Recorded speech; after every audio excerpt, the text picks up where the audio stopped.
Hello English learners! Welcome to the English Engineer. Today we are going to explain how to use the word like in English.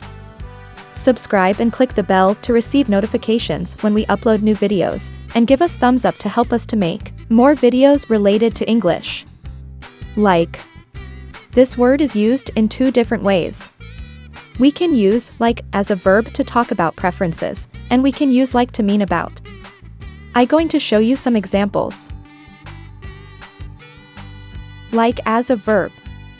I like hot dogs. I like to play piano. Like to mean about. It is like 30 minutes from New York to Newark by car. I thought that Richard is like 50 or 55 years old. That's everything for today, guys. Remember, it doesn't matter if you make mistakes because from mistakes we learn. Follow us on Instagram, Twitter, and Facebook.